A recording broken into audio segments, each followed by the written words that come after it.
કે ગંગાજીમાં નાહી લઈએ એટલે પાપ બળી જાય, તો ગંગાજીના કાંઠે રહેતા રોજની ધૂપગા દેતા હોય એમ બળી જાય. એટલે આ બધું મન મનાવાની વાતું છે. આ બધી કર્મની વાતો કરે ને, કર્મ આમ ને ફલાણું આમ. આ ભક્તિ કરે એવડે દુખી છે, બૂસ મારે એવડે સુખી છે. લ્યો શું કર્મ કરે?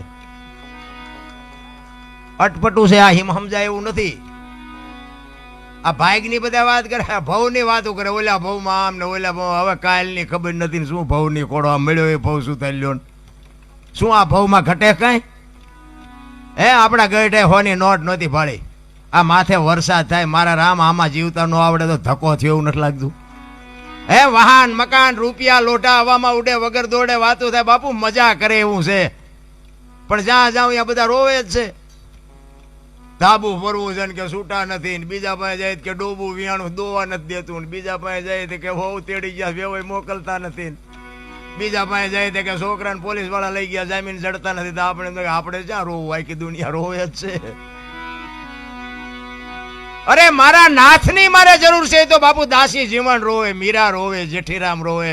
હે દીનબંધુ દયાળુ, હે પરમ કૃપાળુ પરમેશ્વર, તારી વાહે અમે જીવન ઓળઘોળ. બાપુ એક રામાયણનું પાત્ર સબરી તમે જોવો તો ખરા. એક ભીલની દીકરી, એનો ગુરુ માતંગ ઋષિ, 7 વર્ષની એક ભીલની દીકરી, જેને માણાનો અનુભવ નથી, ગામનો નથી, વેદનો નથી, શાસ્ત્રનો નથી.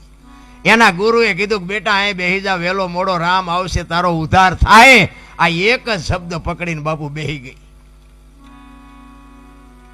મા બાપ કે પરજા નથી કરતી, શું ગુરુ કે કરવાના હતા? હું તો બાપુ ગમે ત્યાં જાઉં ને, હું ભલામણ બધાને મારી આ એક જ ભલામણ હોય કે તમે વાપરો, ખાઓ પીવો, મોજ કરો. બાકી મા ને બાપ ને રોટલા 2 ટાઈમ હારા દેજો. જિંદગીમાં જો મોડો દી ઉગે તમારો ગુલામ થઈ જાવ. બસ મારી આ એક જ. આ તમે માંડવા નો નાખો તેમ નથી કહેતો કે આવી કથાયું કરાવો, આ મંદિર બંધાવો, મૂર્તિઓ કરાવો ને ગાયું ને ખડ નાખો. એ ગાયું છે ને ભગવાને મોકલી છે ને ખડની વ્યવસ્થા કરી જ છે. આપણે મરી જાય તેથી ગાયું શું થાય? આ ગાયું જે કપાવા જાય છે ને એ બંધ કરાવો તો ખડ જ નીર્યું છે. જે જીવ ઈશ્વર મોકલે છે ને એની બધી તૈયારી જ હોય છે. તમારો અને મારો માના ઉદરમાં વિકાસ થતો હોય જન્મ થયા પહેલા બધી વ્યવસ્થા હોય છે. દૂધની વ્યવસ્થા કરી દે, પથારીની વ્યવસ્થા કરી દે, લાલન પાલન કરનારી બધું તૈયાર જ છે. અને 60-80 વર્ષ જીવો અને મરી જાવ ને, એ મરી ગયા પહેલા લાકડા તૈયાર છે, ઉપાડનારા તૈયાર છે, ગોઠવનારા તૈયાર છે, દિવાળી મૂકનારા તૈયાર છે, ઘોંકા મારનારા તૈયાર છે.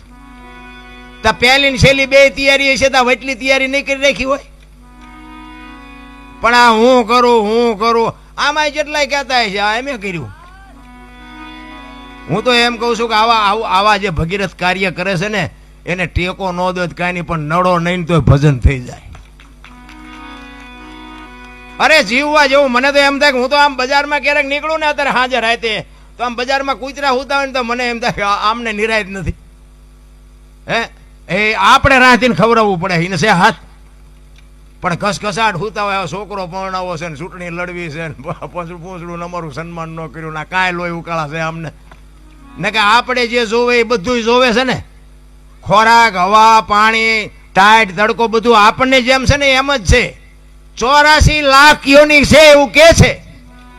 84 લાખમાં રૂપિયા હાટું માયા હાટું બસોડા ભરતો હોય માણા એક જ. કોઈ જીવ બસોડા ભરતો હોય મને બતાવો. અને કોઈ જીવ જો ભૂખો રહેતો હોય તો મને કહો, અને માણાનું ભરાતું હોય તો મને કહો. આપણા જેમ જ નથી. આપણે જેમ બચાવો એમ આ કૂતરા ને કાગડા ને ભૂંડડા ને એને બચાતો હોય જ છે. એનું લાલન પાલન એ કરે છે. બચાવ હોય ત્યાં સુધી એને ખવડાવે, પીવડાવે, એને પાંખું આવે ને ઉડી જાય પછી કે તું તાર રસ્તે હું મારા રસ્તે. હવે આપણે 4 પેઢીઓ થઈ હોય તો ચાવીઓના જોડા ભરાવ્યા હોય. હવે ગુડો ને હારખો રોટલો ખાવો હોય તો હવે હું ચાવીઓને હારે રાખીને કામ છે, પણ નથી છૂટતું નથી.